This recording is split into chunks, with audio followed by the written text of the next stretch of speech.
he was a safer bet. It's better to vote for a man with nothing in his head than for a man who could cause irreparable damage to the country. Yep. And I was like, oh no. Oh no. Oh, no, that's what I did. Yeah. Nobody wanted him in there. Here we are.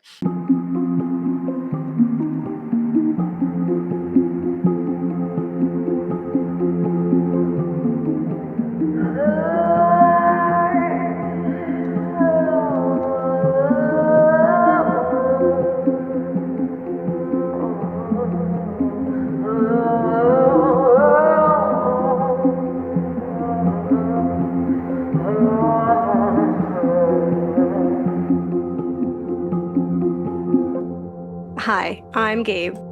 And I'm Kat. And we're the Ghouls next door. Talking about spooky stuff. Yeah.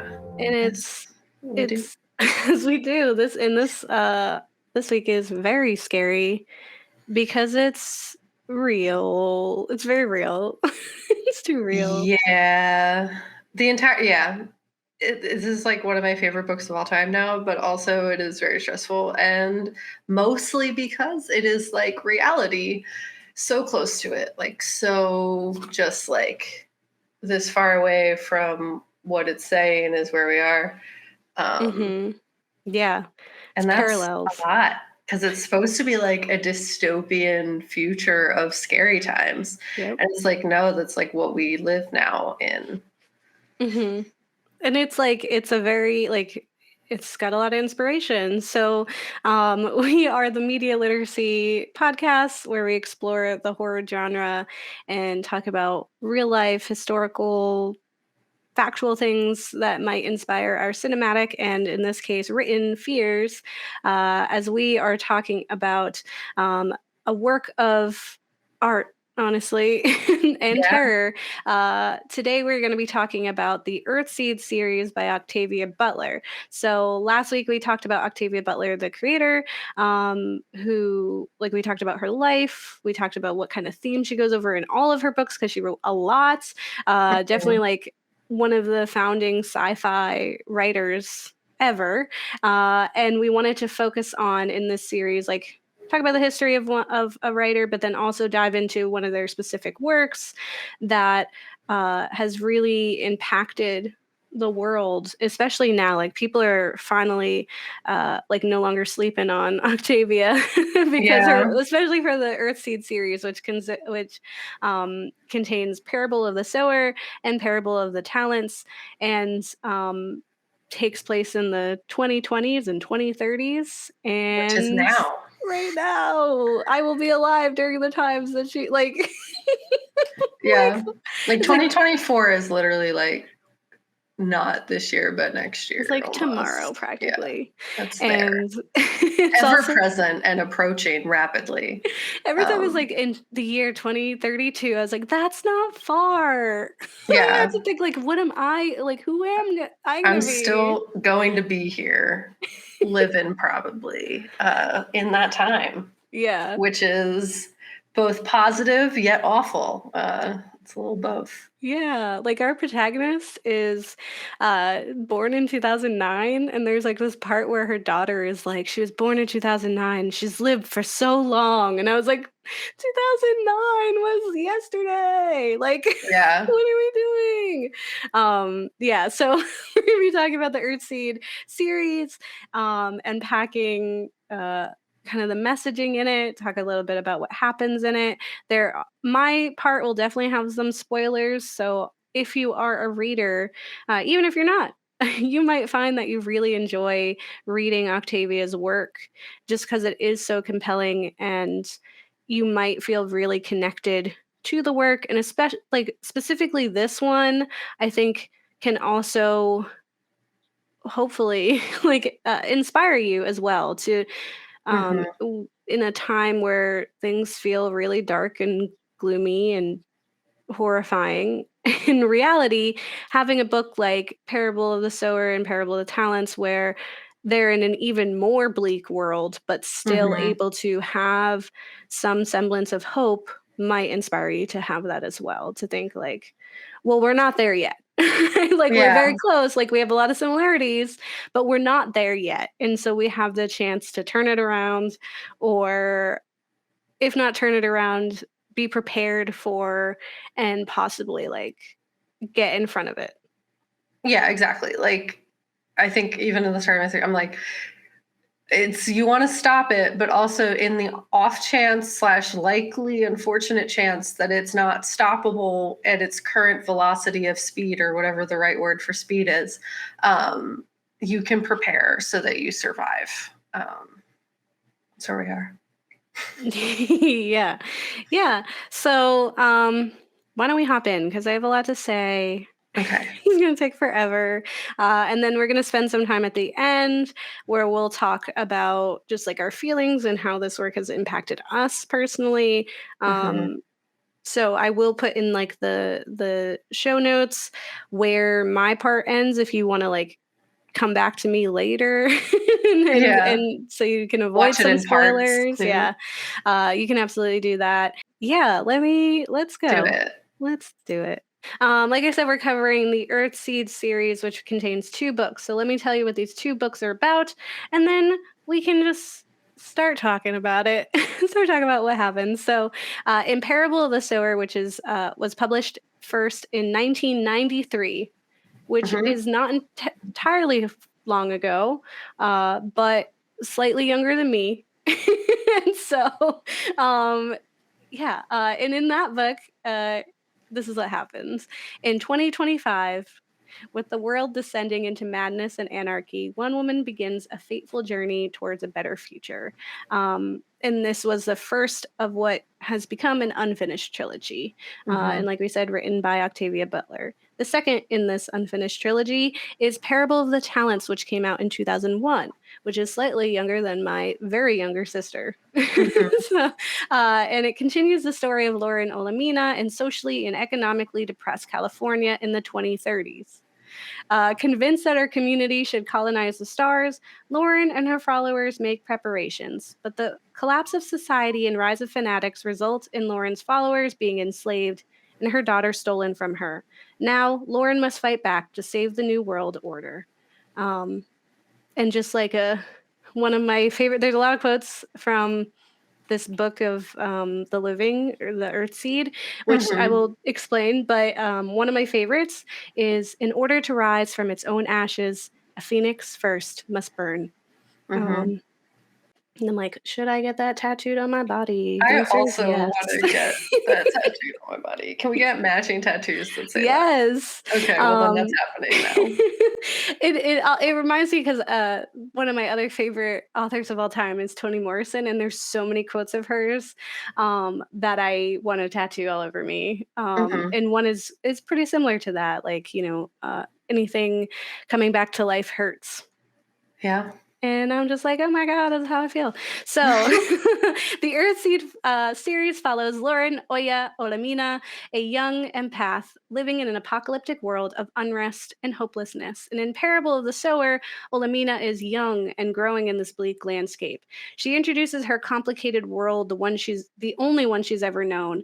And this world, though alien to us, isn't too hard to imagine. It is the exaggerated, horrifying outcome of our current actions. It's almost a promise. Mm-hmm. Um, because she definitely took it from reality. Scott's going to talk Yeah. about too. So let's take a glimpse into this world and how horrific it is. And tell me if it sounds a bit too familiar, Mm-hmm. listener, but Olamina lives with her family in a walled town where outside the wall is pure danger and chaos. People fight, steal, murder, and intoxicate themselves to survive. Cars are rare because gas is impossible. Mm-hmm. Food is limited due to climate change and unsustainable farming practices. What? Climate change also results in rampant forest fires in California, where Olamina lives. Wow, so not real. The police force is small and privatized, catering Huh. to the upper class, are incredibly expensive and entirely unhelpful. Mm-hmm. At Mm-hmm. times, even harmful to the very communities they're supposed to protect. Yep. Um, special drugs have corrupted the mentality of entire communities of people. There's one drug called the Parateco, which is dubbed the genius drug, results in children like Olamina who are known as sharers, who physically feel what others feel. So if they feel pain and less so pleasure, they will also feel it if they see it. Mhm. Um, and they are born this way because their mothers were abusers of that drug specifically. Yeah. There's also one of the more prevalent drugs, like the Paratecco isn't as popular. It seemed to be like the time before, and now we're just living with people who are now sharers because of that. Mhm. The more prominent drug is pyro, which inspires an intense delight for fire and flame. And Olemina describes the sensation as better than sex to watch a fire burn, which results in like these really terrible, like roving groups of people who shave their head and their eyebrows, paint themselves crazy colors, and then just like set things on fire, set people on fire, and just watch. Mhm. And it's like they're always in the background, like they pop up, and fire pops up a lot because again, we're wall phoenixes, um, or phoenix eye, I don't know. And Yeah. so fire is a big thing, but they are always just like this threat on the outside of like there are people out there who really love watching fire. Education is no longer free, but mandatory by law, and schools have shut down, and families are now expected to educate their children, or they're sent to neighborhood classes to learn alongside their peers. So, underfunded education. Yeah. Couldn't imagine. Slavery has resurfaced with a new face. With such a pathetic workforce, many are forced to become laborers who work not for money, but cred that they can use on the compounds of the company. So Industry we're thinking, town. like, yeah, industry towns, very sorry to bother you. Mhm. Later, we learn about the cruel practice of collaring people into working for free. So it becomes, we're not even giving them cred. They are just slaves. Yeah. Um, and these collars are controlled by a device on a belt by the captor who can send terrible, mind breaking pain to the wearer. Children are murdered, made into workers or sex slaves, uneducated and lost. The bleak world has inspired fear and hopelessness, making room and inspiring the rise of religious factions that seek to make America great again, Mhm. desiring to return to an impossible time that never existed. Without acknowledging any of the real issues that brought us to this point, these radicals work to cleanse the country of the broken, damned heathens that have destroyed the greatest country in the world. Uh-huh. Hmm. Again, um, specifically Parable the Talents. That's where we really get these religious groups, Mhm. and they're really, really terrifying, but not at all like impossible. Yeah. Which was like for me, I was like, um, so in Parable of the Sower, the first one, Olemina's world is dropped into further hell when her home is attacked by those pyromaniacs who deem this vulnerable community the villain. They perceive them as the rich being walled off from the rest of the world and having anything of substance, even if it's barely enough to get by. Yeah. And it just makes me think of like our rich now who just sit and watch the there is no middle class, but just the rest of us fight over the scraps that are left. Mhm. Yeah. Her family is taken from her, and she must walk north to survive in the hopes of finding somewhere to be safe and heard. Parable the Sower shows Ulamina as she begins to find her tribe, slowly through her journey, accumulating strays and the needy. She finds love and community on the road and seeks to build a stable home. But there is more to Olemina and Parable of the Sower than a simple too close to home apocalypse because Olemina doesn't only work to survive and build a community. Her greatest desire is to spread the word of Earthseed, to share the knowledge, hope, and destiny of a religion she found within herself.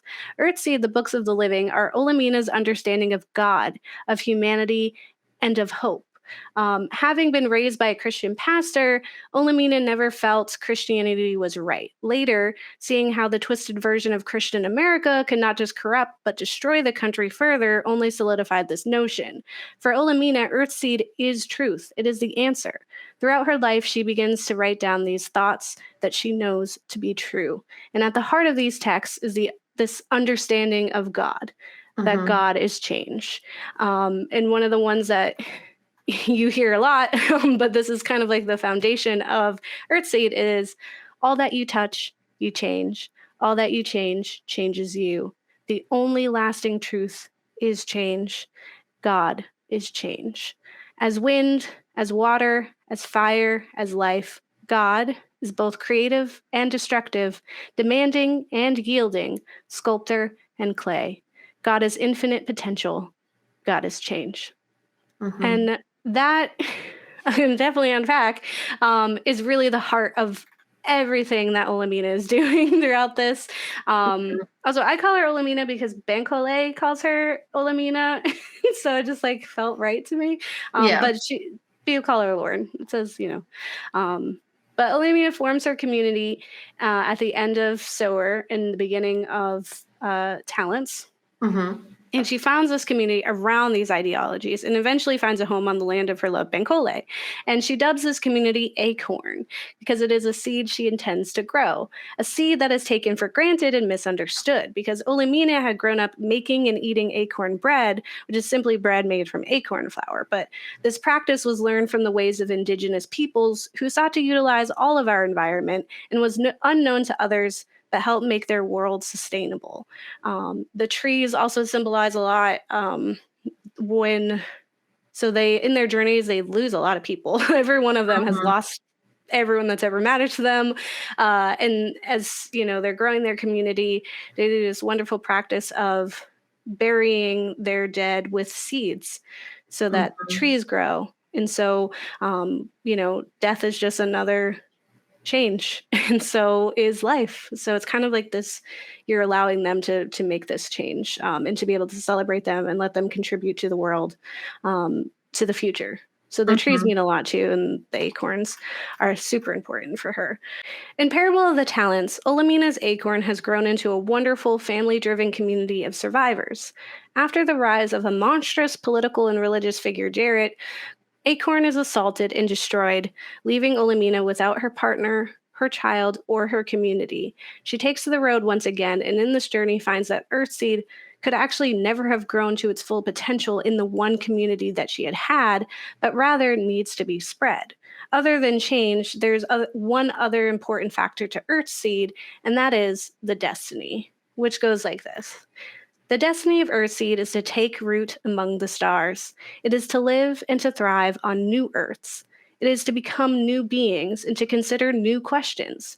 It is to leap into the heavens again and again. It is to explore the vastness of heaven. It is to explore the vastness of ourselves. And for Earthseed to reach the stars, Olemina will need to transform it from one small faction to something countrywide, smart and strong. I want to talk about our incoming apocalypse, because, like I said, this world seems really close to ours. Like it really feels like on the doorstep. Like Yeah. they're just letting it in. And I just wanted to. There's this quote from Bankole in the story that I wanted to kind of pull out because it feels really real.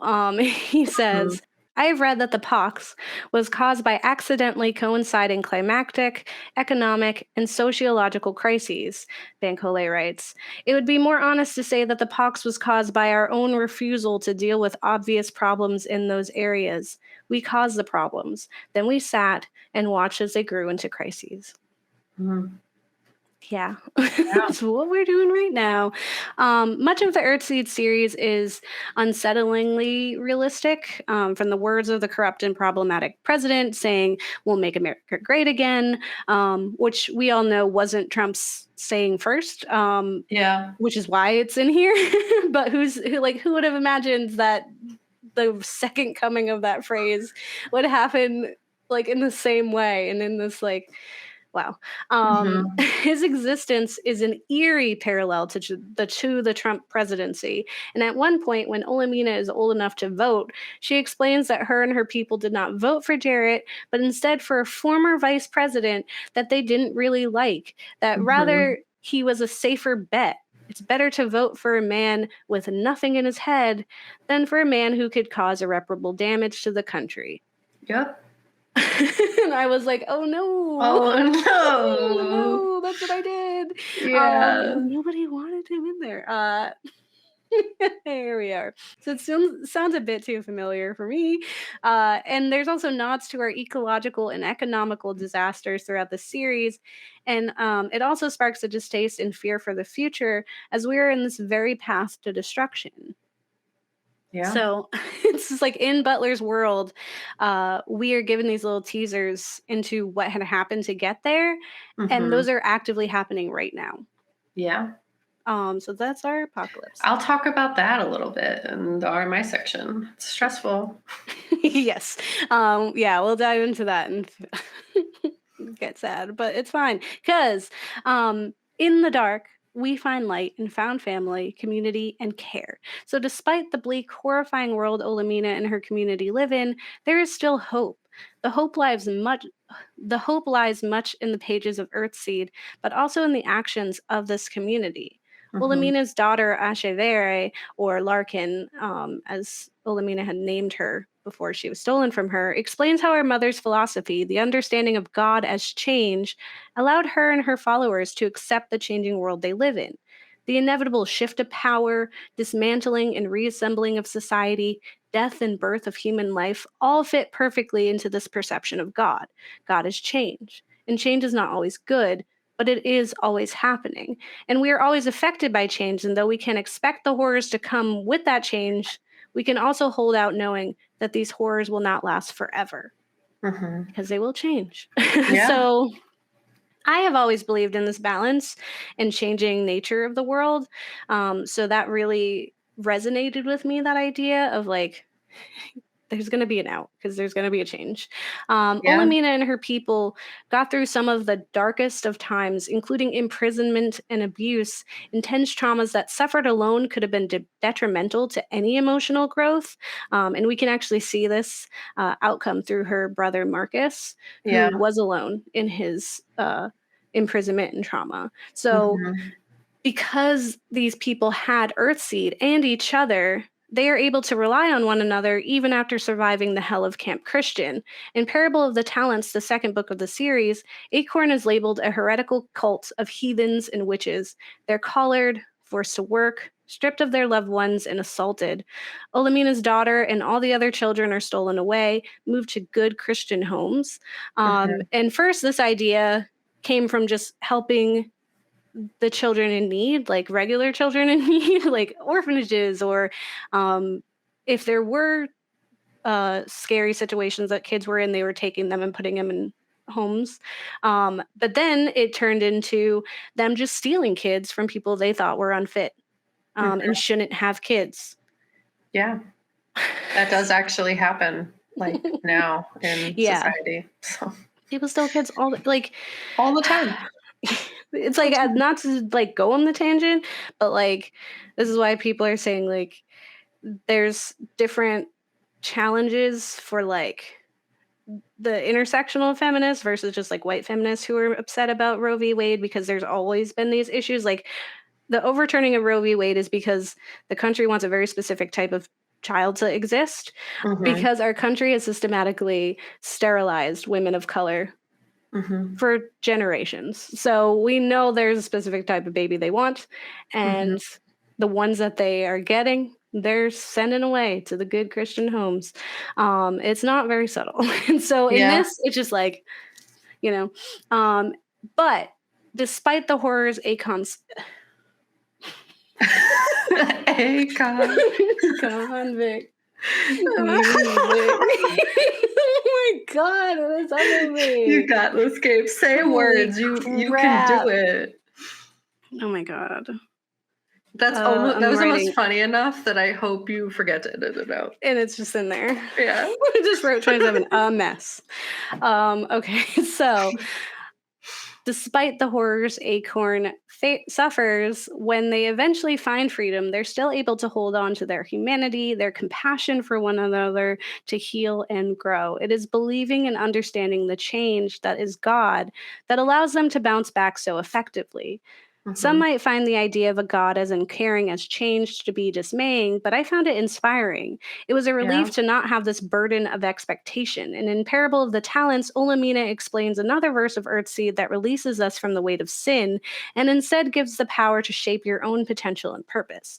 They say, "We are born not with purpose, but with potential." Which I was like, yes. Yeah. Like, to live for...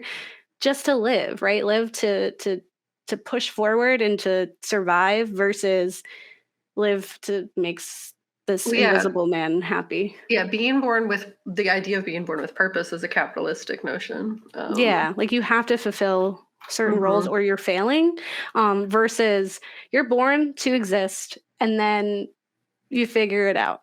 Yeah, everything And from there is potential. as long as you figured it out, you did a good job. Yeah. So, like, what are we doing?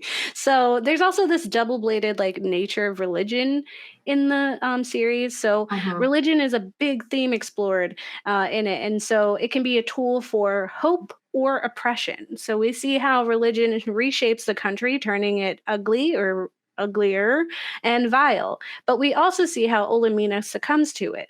Her daughter often chides her in the second book, angry with her love of Earthseed. Asha refers to Earthseed as her mother's most favorite child. It steals her mother from her. She sees her mother not as a cult leader, although sometimes she does flat out just call her a cult leader, Mhm. a corruptive force not too far from the likes of Christian America, which was this other forceful shadow that she had to live under. And Yeah. so Butler offers us the true face of religion that is multifaceted. It is a changeling that takes shape in different hands and can be used either to harm or elevate people.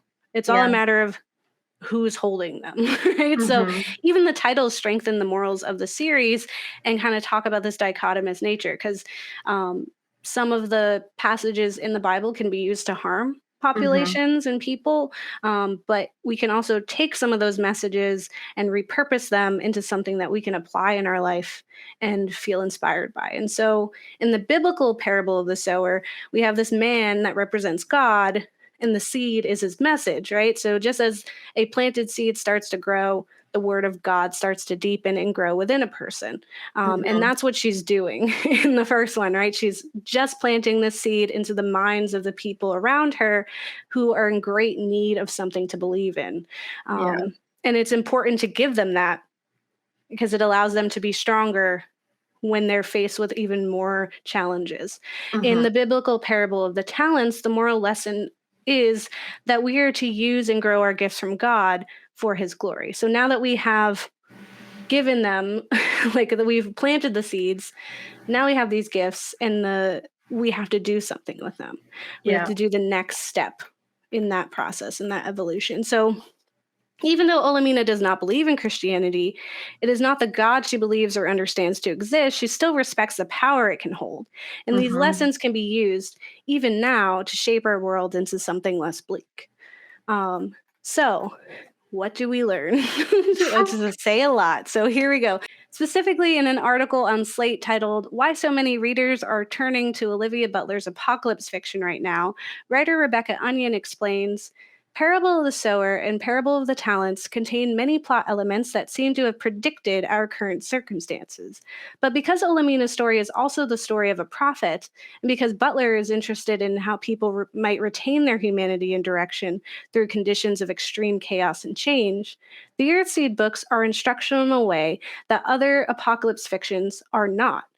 They are not prepper fiction, though reading them will teach you a thing or two about go bags and the importance of posting a night watch.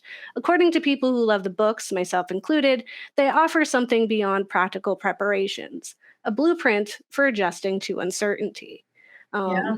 To change. Because really that's what you need. I don't have it in my section, Kat, but I know something that really stuck out to you because it kind of is like our show is that Mhm. sometimes the biggest thing you can do is just educate. Yeah. Just tell someone and try to like inform them of things. And that's a powerful tool when we can't like fight in a more like physical or practical way that people are envisioning. Yeah. Like Um, learning, there's something just so powerful about learning. Yeah, exactly. I had actually tried to read Parable of the Sower when I was younger, and I couldn't get past the beginning. The world was just so terrifying and horrific that I couldn't continue with it. Like, it was just, wasn't in a right headspace for Mhm. something so upsetting. And I also wasn't like a strong enough I'd say activists even, to really understand the powerful messages. So I didn't continue with it. But I had been really interested in Lauren Oya Olemina immediately. I identified with her empathy, though mine is not as severe. I will not like die a bunch of times when I see someone else die. I Mm-hmm. could relate to that feeling of connection, of understanding and thought, that I feel like other people didn't always have. And Mm-hmm. furthermore, like Olemina, I too was disappointed and unfulfilled by Christianity. It seemed to be missing much and inspiring nothing good. So, Earthseed and the idea of God being changed, not a man, not even a creature, but just the act of change, the guarantee of change was interesting to me. For Mm-hmm. me, it means we are full of infinite potential, that our world is too. And it can be terrifying at times because, after all, chaos is God's most dangerous phase. But there Mm. is hope, for we can seize change, use it, adapt, and grow. I'm like becoming a shaper. Yeah. Which is like the real like that's what like you want to be a pastor, you're a shaper. And I'm like, oh my god, I'm gonna start like like just reading scripture to people. Like Yeah. that is change. Be the change. So the Earthseed series equips us with some practical skills, as Rebecca Onion had explained, because I now am assembling my own go bag and looking up indigenous sustainability gardening. So Yeah. if anyone has a really good acorn bread recipe, I would love to try it. But yeah, I'm like on Pinterest, like how do I make a garden and not kill everything? So I'm so bad at it. But Yeah. more importantly, Butler instills in us powerful, hopeful prose that can protect us further than just a go bag. Because once we've survived an initial assault, we need to sustain ourselves and persevere. Butler teaches us lessons about empowering our communities with lines like embrace diversity, unite or be divided, robbed, ruled, killed by those who see you as prey. Embrace diversity or be destroyed. I always be preaching that. So, or to protect yourselves even within those communities, to accept that not everyone can be saved, and our strength comes in educating each other. There's saying that drowning people sometimes die fighting their rescuers. Yep. To evolve past what we've known and pursue our personal destinies. A tree cannot grow in its parent's shadows. Um, Again, I'm just like, like all Yeah. these make so much sense. I Uh, know. but ultimately, we learn that the destiny of Earthseed is to take root among the stars. And this world is not all that we have left, but rather is the beginning. We can strive for more, for better. We can hope for it, but also expect it to be true. Uh, and I found it quite apt that the Earthsea trilogy remains unfinished. We leave Yeah. off right before the destiny is realized, colonizing the stars. A ship is sent to space without Lauren, who is too elderly to embark on the journey to our future.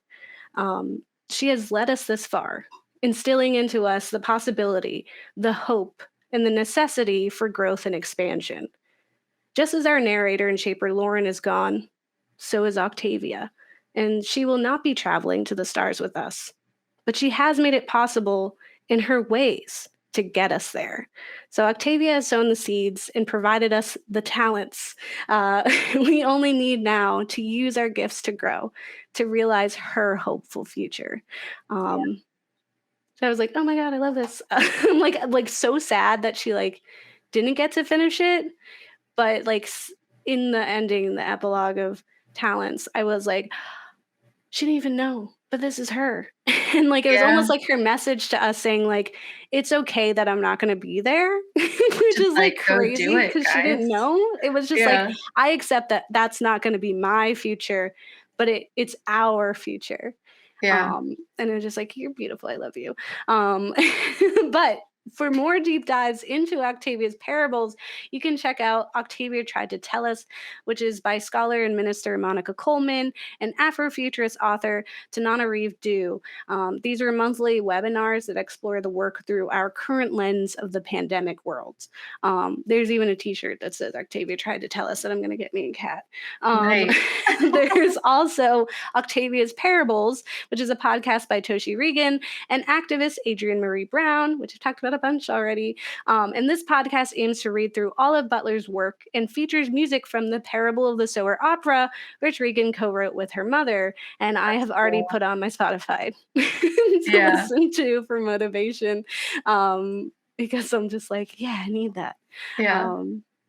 Yeah, so that's what I have to say. I hope it was educational. I know it's forever. No, I think it was. And what's terrifying is that like so much of this is so close to reality, but there's also something very calming about that also. Like it's like a weird mix of both because of like the lessons that happen in the book where you're just like, yeah, everything will change and it is inevitable, but also we can shape that change. But also if we light on fire and have to come out new people now, that's also a part of it. And that the Phoenix thing, and you know, it's just like all ties together in that. And also like the acceptance, like I think a lot of people are just like, we need to live forever. And it's like, also maybe we don't see that change, but other people will.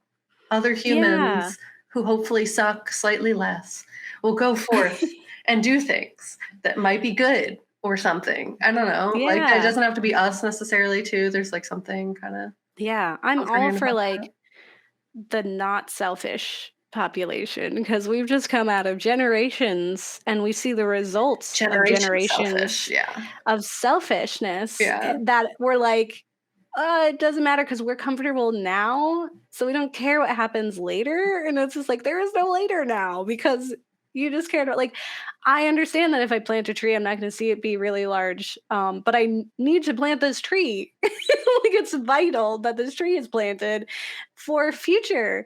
I also think, like, with this, and even though it's like so bleak, it's that the future that we're going to get isn't something that's unimaginable. It's not something that is so absurd that we wouldn't be able to prepare for it and react to it like ahead of time. Like we can get ready. And I think that's really empowering too. Like Lauren, and I think by, default also Octavia is just relentlessly positive. Like anytime like things brought them down, they got back up and were like, well, that is awful what happened, but it happened and now we need to keep going. Yeah, we have to keep thinking. Just have to do and keep doing. And that's going to be hard, but it is kind of what it is at this point. Yeah. We got to burn. Yeah, so that we can rise. All right, take it away. I want to say one that I really loved your section, Gabe. Oh, thank you. Like it made me feel a lot better about my section in like the way that sometimes it's okay to just like learn, you know? Yeah. You don't always have to have an actionable next step. Do actionable next steps help? Yes. But I was like really anxious. I was like, I don't have enough things people can do when they're done with the show. And I was like, what are we going to do? They need next steps, guys. They need them. And I was like, okay, there are some, but also part of this whole journey is learning. So I feel better about my section. So thank you. You're welcome. Did that, friend. But first I want to talk about how much I love this book. I read this book quicker than I've ever read any other book in the history of my entire life, which is saying something because I would take months to read like children's youth fiction. And adult fiction would take me like months. I remember reading like The Book Thief in college, and it took me literally like 6 months to get through that book. I got through this book in 2.5 days, which I think really says, one, the power of accessibility through Scribd, but also just like how great this book was. Like I literally felt like I could not put it down, and don't tell anyone. I didn't say this, but I did. Like I would read it in all of my downtime. Like literally, like I have 2 seconds in between a meeting, I'm going to read like 6 pages, it's such an integral part of my day for these 2.5 days that I was like obsessed. I could not put it down. And I think part of what that was one, what this like book was doing. Like, I think like, as you were saying, Gabe, like it really just took things. It wasn't just hopeless. I feel like, honestly, we're going to talk about Handmaid's Tale. Like, I felt very hopeless at the end of that book. Like there was no good to happen ever again. Everything's just terrible, and it's just how life is. But it wasn't that. This book was horrifying, yes, but it also like taught me so much in accepting change and accepting like reality, and also like realizing like we do have the power to shape that, and also we have the power to prepare and learn. And like sometimes even if it feels small, like the greatest thing you can do is just learn stuff so that you can, one, teach others, but also prepare yourself. So this book was amazing. That's how I feel. Yeah. And that it gave you something very tangible at the end. And the world inside Parable of the Sower and Talents, as we were saying, is like feels so close to ours, eerily similar, in that it almost felt like it was providing an answer to a question that internally I've been like repeating in my head for a few years now. And that's like, what, if anything, can I do to prepare for the inevitable chaos that is building and building? And Hmm. then what, if anything, can I do to stop it, shape it, change it, do something, you know? Uh, Hmm. and even through a work of fiction, this book gave tangible next steps to help with that anxiety surrounding that feeling, and not like rejecting it, just like working around it, accepting that that feeling is going to exist, and like learning how to cope with that in a way that felt very understandable and valid. Um, Hmm. so, however long we may have before things get worse, this book provides ways to cope with that inevitability. Earthseed being a practical and logical way of understanding the world around us in its ever changing ways. There's a lot of comfort in the idea that Octavia Butler proposes as a way to deal with reality, ways to make sure you survive change, adapt to change, and while doing so, help others. It seems that in the many years since the publishing of Parable of the Sower in 1993 and Parable of the Talents 2001, much of the country has not changed for the better in addressing these serious concerns. Time has made many of the problems addressed in these books even more prevalent, closer to the dystopian, and that part of what makes this book so impactful is that it feels now, Hmm. you know? And Octavia's perspective and foresight on the state of the US is hauntingly accurate, and many of us in our current lives can relate to the characters within the story in a very visceral and real way, to the point where like when you get to the really sad parts, you literally feel like you've lost your friends, Yeah. and it makes you sad for like 3 days. So Yeah. like you miss them and you're like, I don't actually know these people. Like these Yeah. are book characters, but you like feel that. And I think that's just Hmm. like as a testament to her writing style. And also just how real a lot of this stuff is. So in my section, I'm going to provide you with some historical context for Parable of the Sower and Parable of the Talents. While Parable of the Sower was written in 1980s and 1990s, uh, its influence from those time periods is very clear in reading the book, because a lot of these themes of, one, things to fear, but also like problems societally were really coming to a head in the 80s. So, to provide that context, the big concerns of the 80s were illiteracy, wealth inequality, crime, homelessness, and climate change, among other things. There these things are actively present throughout the themes of the book and tie together in like that intersectional way in which they all kind of like cause and shape each other Hmm. in the same way that change does. So, illiteracy ties into wealth inequality as well as crime and homelessness, and all these factors influence the prevalence of illiteracy in this like cyclical way. Additionally, all of these impact climate change and our financial barriers to make a positive impact on our planet.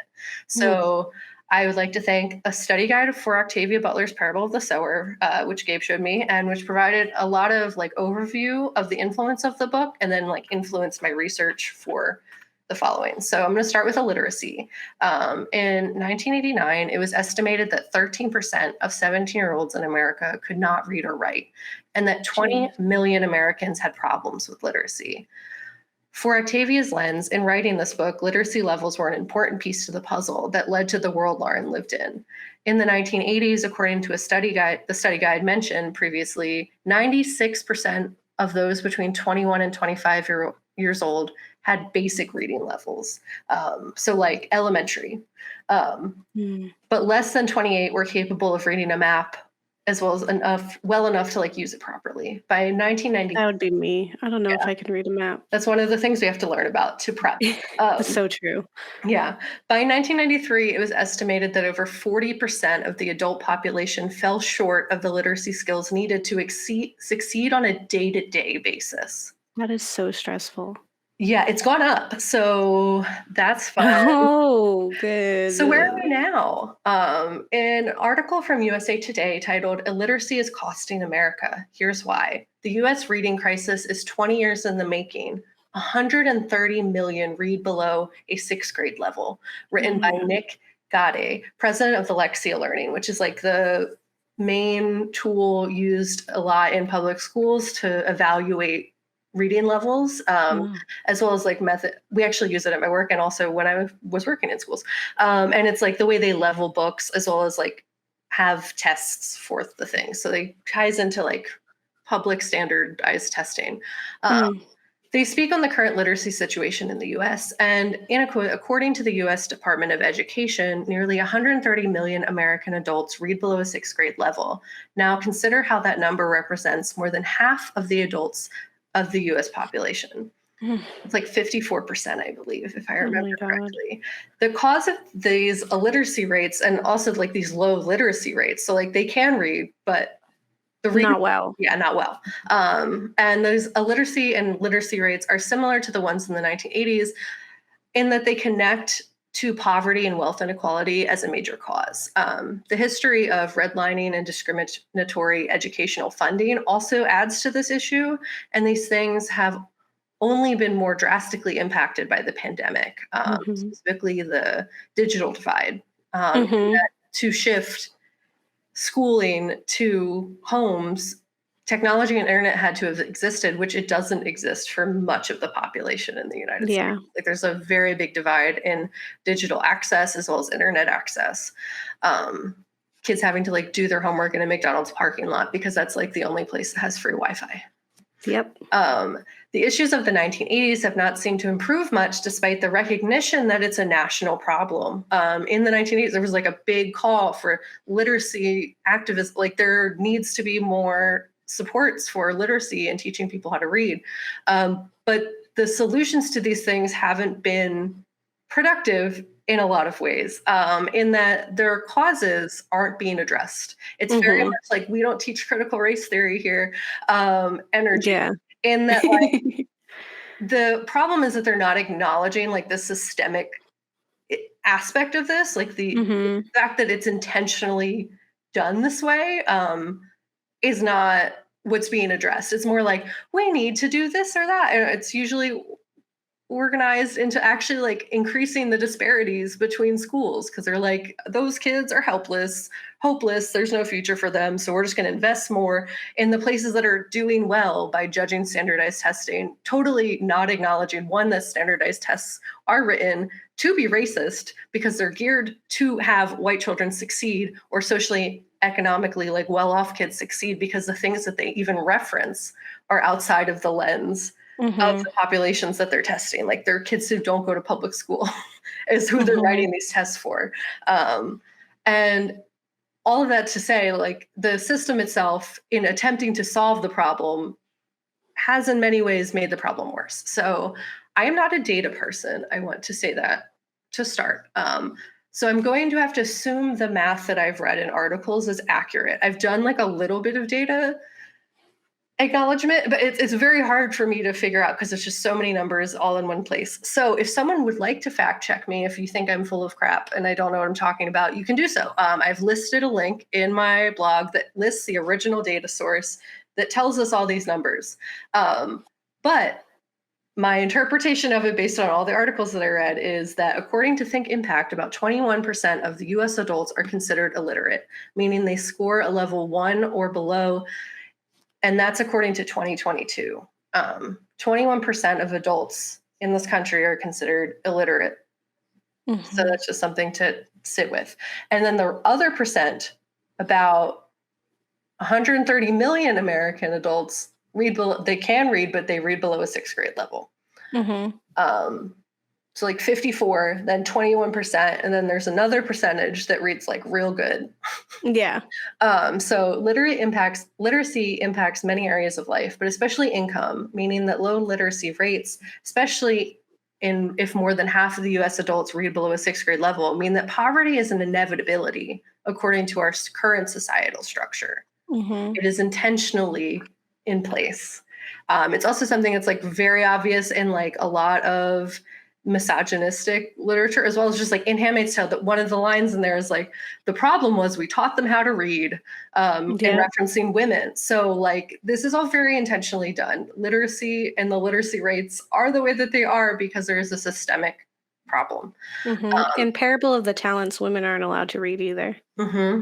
So exactly. It kind of ties back to that. There's a recognition that illiteracy leads to oppression or ease in oppression, like being able to oppress people because they do not have within our societal structure any power if they have the inability to read, because the Yeah. system is organized to make sure that you need to have these certain skills to succeed, because your whole life is to have purpose, not potential.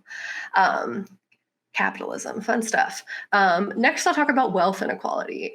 Income inequality is something that is a big thing in this book, as well as just like the lack of access to income in general, as well as like the wealth inequality and disparities between the very rich, the middle class, and the very poor. But it's really big. The way it influences them is more how the characters view wealth as well. Like if we're thinking of the cults, not Acorn, but like the ones that are like eat the rich, we gotta burn everything down. A lot of this has to do with our perception of wealth, and how that relates to like the idea of the middle and upper middle class. The vast gap between the 0.01% and the 0.1% and everyone else influences this perception of wealth in a way that skews and like divides everyone below that line.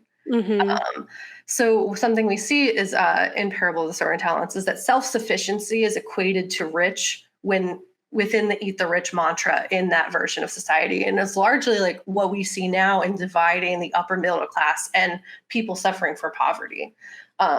In that the poor are blamed for all the problems. They're the depraved, like deplorable, whatever, like they're the ones who can be, they're the problem, and we need to get rid of them, and that will solve everything. That will make it so that I can be like the top 0.01% because I'm so close to there, when that idea isn't real. So what it ends up doing for like the very poor is that we see even the top 10%, even the middle 40% as rich comparatively, because there's such a vast difference in income inequality.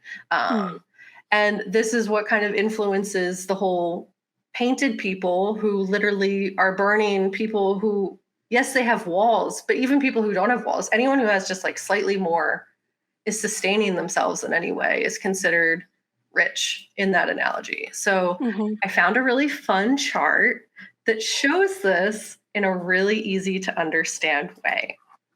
Look at this fun chart that I found. Most of us are the depressing green line that goes so low off the chart that you can't even see it sometimes. The middle 40% are doing just okay, with some level of self-sufficiency, but are likely a layoff away from joining the green line. The top 10% are a few fire humans away from joining the bottom 90, and the top 1% that is often talked about as like the big enemy is actually closer to the bottom 50% than the top 0.1 or 0.01%. So in comparison to the 0.1 and 0.01%, the top 1% aren't even that rich. They're just very far enough above like the 10% to like kind of have stuff, and manage themselves in a somewhat like have a somewhat safe situation in the Parable of the Sower dystopian world. They're like houseseed. What are they called?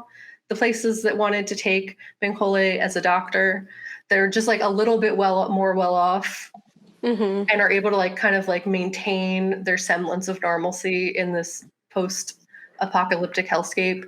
But this is like my interpretation of where we currently stand, in that it's interesting that this divide that Octavia like writes about so clearly is relatively small, but it's also growing. Like if we think about the 1980s, if you look at the chart again, the 1980s, the wealth disparities were not that great. It wasn't as severe. Like, it was rising, sure, but it was not where we are in 2020, where there's not even a way to reach the people at the top in that version. So if anything, it's just like a really stressful, what is the word? Prediction. It's like she knew. She's like, we see it's going up a little bit. It's gonna keep going. Just gonna keep going there. So the next thing I'll talk about is crime. Crime is a very prevalent theme in the book, and the fear of crime is something that was really prevalent in the 1990s, even though crime statistics went down in the 1990s, but there was still this large fear of crime and this idea that it was going to increase largely due to the news and the political climate. The majority of Americans viewed crime as a serious issue that needed attention, but simultaneously misunderstood the actual causes of crime, similar to how they misunderstood the actual causes of illiteracy, among other things. This meant that the solutions that were sought out, funded, etc., were influenced by this skewed perspective that are largely influenced by racism, capitalism, ableism, homophobia, and transphobia. This fear of crime is what influences the push of the traditionalist white Christian America in the book, as well as in our actual real life country, because there's this fundamental misunderstanding of the causes of crime. That crimes at large stem from a lack of funding of education, social programs, housing supports. You shouldn't have to pay for insurance or medical service. Like you have a right to exist without being able to just pay for stuff. That the fact that we have a system that necessitates paying for stuff necessitates crime, and that will always exist if we do not make the supports and fund the things that actually need the supports that support like livelihoods and people existing in a way where they're not on death's doorstep every day. That will solve crime and all of the other issues. But the misunderstanding is also very prevalent today in our current political climate. You can see that through the pandemic, as well as increased poverty resulting in even more desperate populations and an increase in crime because of that. According to a study about today, pandemic, social unrest, crime in the US cities year-end 2021 update indicates that crime has increased in all areas from 2019 to 2021, largely due to the economic impact of the pandemic, especially homicides, aggravated and gun assaults, and domestic violence specifically rose the most. And what was interesting is that the only statistics that seemed to go down were burglary, larceny, and drug offenses, specifically between 2020 and 2021. So there was not data within this document that I found that listed the comparison between 2019 and 2020, which I honestly think would have been more helpful, because that probably would have said something different. However, something that did increase very drastically between 2020 and 2021 was car thefts. Specifically, they increased by 14%, which, considering the prices of cars right now and gas, that makes a lot of sense, considering like in the book how prevalent car theft or like the complete non-existence of cars was in Parable of the Sower and Talents. It makes a lot of sense. And there's that feeling of lack of prospects and economic growth that is something that many Americans feel, especially in trying to find jobs that don't actively put you in harm's way, let alone finding jobs at all. Also in relevance to crime, but also modernized slavery, our prison industrial complex is already using slave labor for companies. So the world described in parables is already very close to our current reality now. I'll talk about two other issues that are prevalent within the book, specifically homelessness and climate change. Homelessness in the time of Octavia's writing of Parable of the Sower, homelessness in America had an impacted estimated 2 million people in 1989. According to the study guide, this is largely due to the Reagan administration's massive cuts to welfare programs and the Department of Housing and Urban Development, specifically HUD, and their budgets. The situation was exacerbated by the poverty rate, as well as the increasing gap between the rich and poor. So this is kind of what made it possible for us to be where we are now. These problems of homelessness continue to exist today, largely impacting LGBTQIA youth and adults, veterans, and individuals living with disabilities and mental illnesses, as well as people dealing with substance abuse, as well as just like families. Lots of families, like 20% were parents with kids, I Yeah. believe. California, though, specifically has one of the largest populations of homeless Americans. And as Octavia was a California resident, it makes sense that homelessness would be such a prevalent theme in parables because it was something that they saw every day. Today, about 552,830 people are homeless in the US. So the number has decreased, which is positive, but still remains a consistent problem in the US that I think, considering the way the economy is swinging, could increase again, unfortunately, if we don't look out for each other. Mhm. The last one I'm going to talk about is climate change. It's very short, but it's just that climate change and its impact are really prevalent in the book. And we see that in the warming of the north, the erosion of coastlines, and the lack of rainfall, and the ease for fire starting. In the time this book was written, global warming was starting to be talked about. The increase in gas prices and the impact of fossil fuels was also a prevalent theme in the book. And it's something that we're seeing now as lots of people don't push for green energy and instead are just like, keep doing fossil fuels. They're working just fine. Lower gas prices, when the solution would not be that, to invest in green energy. But it's something that was really prevalent in the book, and it's actually really prevalent now, as we see in the temperature changes, in the warming, in the erosion of our coastlines. Like, all those things are actually starting the process of now. And if you remember from our environmental horror series, there are things that you can do. I recommend listening to that one. Specifically, check out climateclock.net. They'll link you to a lot of different resources. But if you're curious and want to learn about what you can do to help with climate change, go there. Specifically, what was it called with the man with the beard? Don't look up. We talk a lot about like things you can do within that episode, as well as like what climate activists have been trying to say for a very long time. We have about 7 years. So 7 years, 4 days, I checked today, to kind of get things to a better place so that we don't lose this planet and have to take root among the stars. Yeah. Also, with climate change, just thinking of the time period, Parable of the Talents was published in 2001. And in 2000, that's when Al Gore was running for president. And he was a big advocate for climate change and understanding that we Convenient were. truth. Yep. So it was right in the middle of us starting to talk about it, and no one took him serious then. So, Yeah, because it was inconvenient, even though it was the Mm. truth. Funny how that works. Yeah, it's almost like the title just made a lot of sense.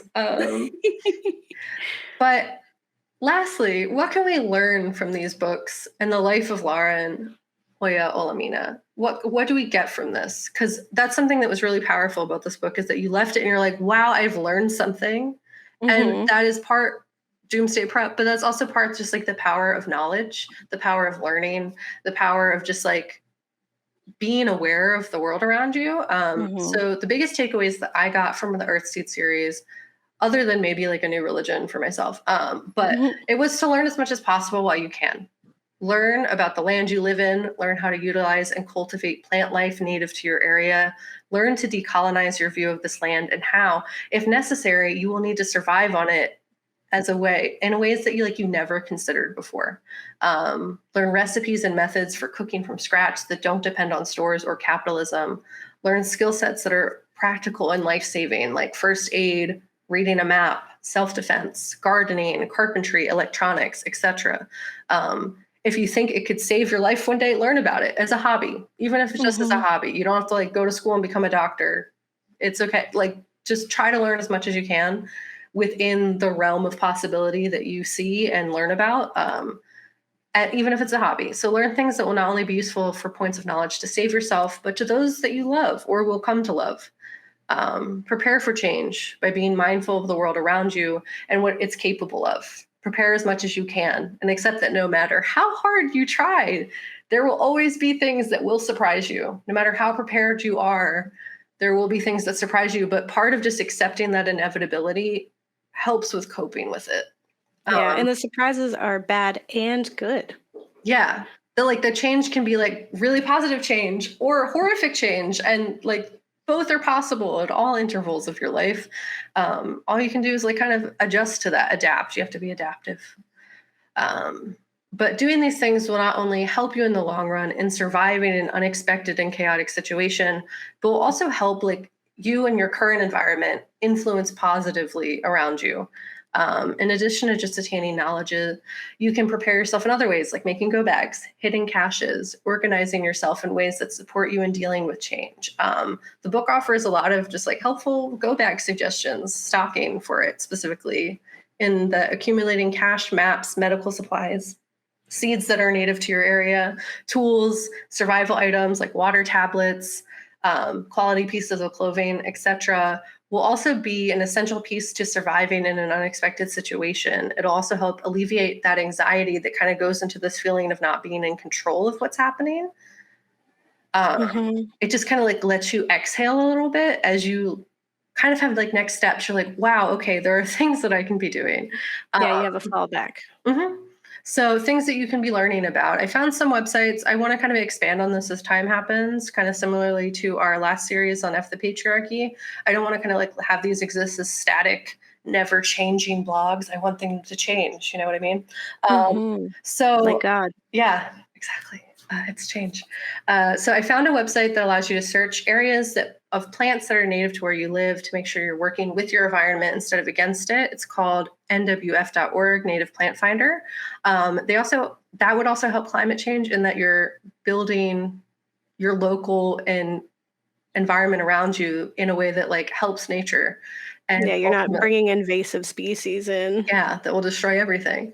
I remember seeing on Facebook, there's like, collect a bunch of seeds and throw them out your car window while you're driving. It's like, no, because like invasive species exist. Make sure they're native to your area.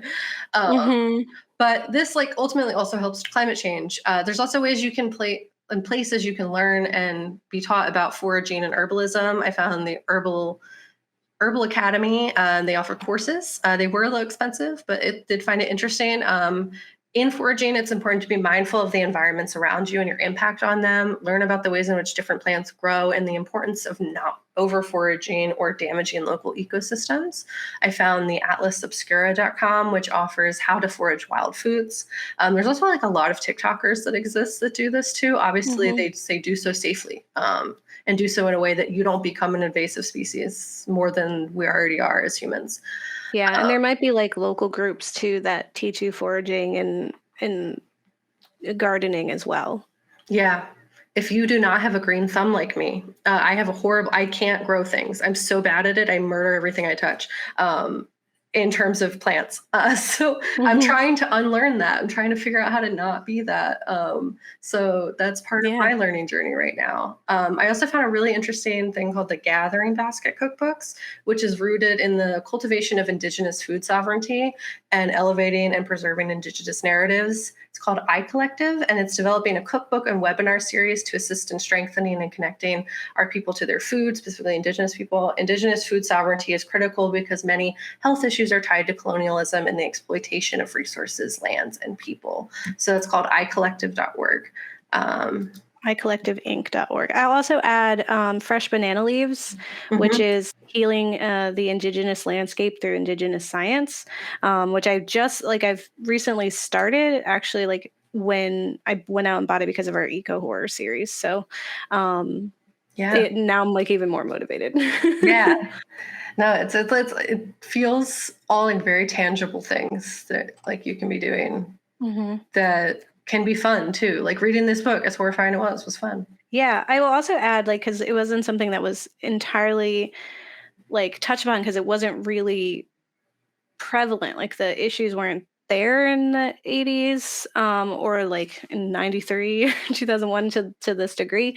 But there's also the issue of media literacy, which is like our whole show. Yeah. But it's just understanding the impact that media has, like just understanding how that has shaped the understanding of the world around us, like people who only get a certain type of media that are teaching them or instilling those things. Like it just confirms some of those fears that they have of this idea that like crime was on the rise. Like, because news was telling you crime is on the rise. And instead of you asking, like, what are they not showing us? What is this news not telling us? Like, we're not asking those critical questions of media. And so that contributes to the problem too. In talents, there's a bit of dabbling into like VR, which I found very interesting that even though like, because again, VR didn't exist in 93. So I don't think she like would have even imagined that there's also an entire like discussion to be had about how VR can generate empathy in a way, but it can also be a harmful tool for teaching people how to like be reactive and like desensitize them to certain violence. Like sometimes, like to conserve bullets, we have like military professionals shooting in VR. So they learn how to do that. They see an enemy that's just like a faceless person. Now they can go and do that all the time. But then on the other side, so it can put people into situations and force them to have to live through them. Encouraging empathy in a way that like regular media just can't do. So it's like, Mhm. again, it's kind of this idea of change, right? And how it's all a matter of whose hands it's in, like religion too. It's like whose hands are shaping this religion, whose hands are shaping this technology, because that's what's going to like impact how it's going to come about and Yeah. if it's going to be harmful or powerful, like empowering. Whose hands are making your favorite movies or books? Whose hands are teaching in your schools? Whose hands are making the textbooks that go in the schools? Hmm. And It all whose kind of hands ties are taking together. stuff away, like taking stuff out Yeah. of the textbooks or, not Mhm. telling those stories. Yeah, no, Yeah. exactly. And it's also like it's if you watch Stranger Things recently, there's like that whole tie back to like D&D was seen as like Satanism. Hmm. Is it no, it's just like a fun role-playing game. Yeah. But like people viscerally like feared it with like so much like the amount of you really just have to know what you're taking in and like why and how and Yeah. like looking at it critically. Yeah. Yeah. Yeah, And understanding it's like a that whole deal. distraction tactic. Yeah, there's so much to Yeah. be said about this series that I definitely didn't like we could talk about it forever. Why the episode is so long as it is. Because there's so much to unpack because she really is going over a lot and we're used to like or at least I'm used to covering like a film that's like top two, Mhm. 3 hours long, right? Yeah, And covering that. But these are two entire, very lengthy, very jam-packed books yeah, that are really like testaments to the world that you saw and I really appreciated your section, Kat, in like putting those things into context, right? Because like we're reading it in the modern day and we're like, wow, it's horrible, but she like inferred from where she yeah, was and she's not far off. Like she knew it yeah, was going to get worse in all of these different aspects and that's exactly true. And she yeah, knows why. Like I said it in the last one, just like one of the things that stuck with me from the Lilith's Brood series is like this idea that humanity's sickness, like the one thing that keeps us here is this need to like put ourselves in the caste system and to compete with each other in this way instead of like uniting yeah, as a people, right? It's just like we need to like come together, like that's what she says, isn't it? Like yeah. diversity, like That yeah. yeah. That's one of the quotes that I wrote down from Parable of the Talents, actually. It's really funny that you bring that up. Because it's like we humans have seem to always have to find comfort in to have someone else to look down on, a bottom level of fellow creatures who are very vulnerable, but who can somehow be blamed or punished for all of our troubles. Yeah. I will say, like, so the Earthseed series is, as we said, incomplete. But for Hmm. me, I was kind of finding, and I don't know if this is like the intent. I actually don't even know. Let me, um, one second. Let's Brood. Let's see when the first one was published, 1987. Okay, so it was even before. Yeah, So she did before. But the Lilith's Brood series is like it's science fiction because we are with aliens. The world we blew ourselves up essentially. We made the Earth uninhabitable, and now we have to like kind of reconcile with what humans are going to have to become in order to survive. And so I'm like, yeah. that's kind of like we're in the If stars, baby. Like Yeah, like if anything, like that's the sequel that even though everyone it was came looking for, before but it's you. written out of order. But I mean, okay, if we think about last episode and her whole like life story, she wrote a lot of this stuff when she was like 12 Hmm.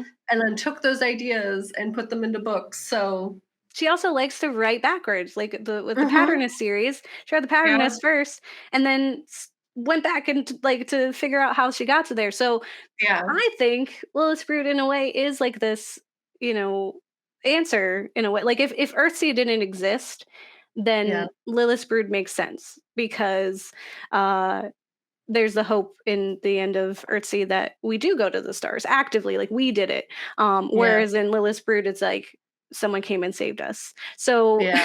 ultimately, I think like for Octavia, it's just like we gotta get out of here. Like we messing this Yeah. up. There's no Planet B. It's messing like we gotta get out of here. And whether that's someone swooping in, saving the day, or I'll be real, I'm really, happy. I'm probably not gonna get to go to the stars. I think that's where my level of acceptance changed. yeah, yeah, It's like that seems scary and a lot. And I'm okay if everyone else goes to the stars and I stay here until gone now. And that's yeah. okay. But I'm gonna help them get to the stars. That's fine with me. 100%. Set everyone like help them get there. But scary for I don't want to be in space. Yeah, I will say I've It's like always underwater, but up. yeah, I hate yeah, you know how I feel about space. Claustrophobia ain't having it. But I Yeah. will say one of the biggest things that would always like where I was like, there's no way I would ever go to space. One, there's like the financial thing, right? Like we Mhm. the wealthy are going to space if we are gonna put a thing. But there's also Yeah. like there are specific qualifications. Like if we're sending people to space, they're gonna be like doctors and scientists and people who are gonna like do that.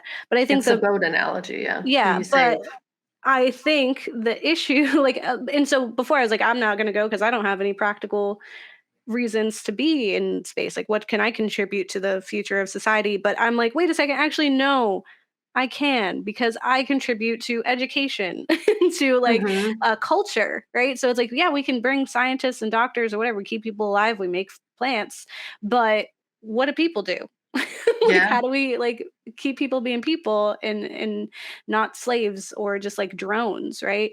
And so I Mhm. think educators and creatives have every right to be in space and actually should be there. Like if we're gonna go somewhere else, like that's Yeah. also a necessity. You're And gonna need it's art. yeah, and they keep You're gonna trying need to shapers, Gabe. gonna You're need gonna need them. shapers. And that's why, you know, they're always trying to defund art programs and it's just like another form of oppression. Yeah. And silencing. So yeah, I will Some of say it's systemic. like you were saying, sorry, like you were saying with the like find yourself a hobby. I was thinking that, and I was talking to my fiance about it, where we were like, what would be the hobby that you would take up now so that we can prepare for the apocalypse? And like one of them, Yeah. obviously, like you were saying, is gardening. Like I have started reading up on it, figuring out how I can use the environment around me and using non-invasive species of Yeah. plant life and all of that, and just like again combating the green thumb. Like I actually grew vegetables last year and it was so exciting. It was Yeah. like thrilling. I was like, oh my god, I made a thing. um Yeah. and then my partner had said like he would try to learn like first aid or like different things for like health wise, but I was like, I think I'd Mhm. also want to learn like some like electrical or like carpentry or something, like Yeah. those kind of practical things that you don't ever think about as being like necessary in the apocalypse. Yeah. I would totally be a carpenter. I love building things with my hands. It's very fun. I would Me murder all the too. plants. I shouldn't be near them, but I need to learn how at the same time. I murdered my sunflowers. I'm still very sad about it. I tried really You hard. gotta try another one. That's all. Yeah. I just need to get the right equipment. I think that's it. I Mm. used a random bin that I drilled holes into to give water. What is the word called? Yeah, And it was like, irrigate. no, we're dying. And I was like, oh no. Yes. um, So many things that this book teaches us and inspires us. And um, yeah, I mean, God is change. And yeah. Now I want to read everything else by her, for real, for real. I want to read Lilith's Brood. I want to read all the other things. And I'm like, can we just always talk about Octavia Butler? Can we just like be one with her brain? no, but we can listen to those other shows That's true. and we can read things that were inspired by her, some Adrienne Marie Brown, some Hmm. Tanana Reeve do, like all of those. Maybe we'll bring And it in here. Maybe we'll talk about it on here. I'll be like, look, learn more stuff. yes, yeah, always. If you have suggestions, if you have recommendations for books that are similar to that or inspiring, that Tell us. Octavia would love. We Mhm. would love as Octavia fans. Please tell us. Also, let us know your thoughts. We'd love to hear how you feel about Octavia, and about Parable of the Sower and Talents. Um, become a shaper with us, Yeah. and remember to like and subscribe because it means a lot to us, to Yeah. hear from you and to get that support, and so that people know that like we're out here. Mhm. um, Next week we're going to be focusing on a different writer. We're going to be talking about Margaret Atwood, so tune in for that. I think it'll be not what you're expecting. So, Yeah. and we'll be talking about Handmaid's Tale following that, not the show, because we've already done that. So make sure you check out that episode for fun. Mhm. That was our Oppression of Women Part 2. Yeah. And we're dressed up for the episode, so that's Oh fun. God, yeah, I know. I remember we did do that. Yeah. Yeah. It's far. Any other thoughts, Kat? I don't know, man. Just keep learning. Mm-hmm. Keep doing it. And as I come up with more ways to learn, we'll do it. We'll have form community. I like really don't like talking to people, but I will if it makes the world not die. That's kind of how I feel. Introverts unite. Yeah. Yeah. And you don't have to do it Neurodivergent quickly, you people know? unite. Talk Yeah. to other people sometimes and use your hyperfixation as your special quirk if you're in the My Hero Academia universe to learn so much about all these things that are super important because it'll be really valuable in the future, probably. Yeah. No, yeah, do it. Like, channel all that dread and overwhelming misery that we feel about the world around us. Like, channel that. Like, if you're like feeling very hopeless, then sometimes just like reading about those things, acknowledging how we got here and how we can Yeah. try to stop progressing into this hellscape that Octavia wrote for us. Mhm. And do some of those things that'll make you feel like at least you're not just pretending it's not real. Yeah. It's Um, like when you're sad and you listen to sad songs. It's like the yeah, same thing. you It's just like, want to wallow. yeah, but it's like they make you feel better somehow. You're like, wow, I actually feel better after listening to that person just like sing how I feel because it validates you. Just do that, but with like practical life skills and also like reading books. And if not reading to books, just listening to them. Yeah. Like, And yeah, sometimes you're like in the dark and you're like, I want to continue to be sad. if you wake up at 2 a.m., don't just Right. sit there. Just do something that makes you tired because our sleep schedule isn't like based in science. Yeah. I think the biggest thing you could ever learn from Octavia Butler and from us is to question everything. Yeah. It's like, you don't take everything as just gold, right? Like, saying that's just the way it's always been is one, incorrect. It has Yeah. not always been that way. Yeah. And ask, why is it like that? It's Yeah. okay to ask questions, and you should. Everything you touch, you change. And And everything you everything you change change changes changes you. you. God is So, change. All yeah. right. Well, don't get married. They'll Delete eat your your kids kids, or if just you steal have them. them, or they'll Or steal steal them. them. Don't steal your kids. So I'm still that sad happens a lot. about And it. that And in happens so much. actual life, but in this specifically, Okay, bye.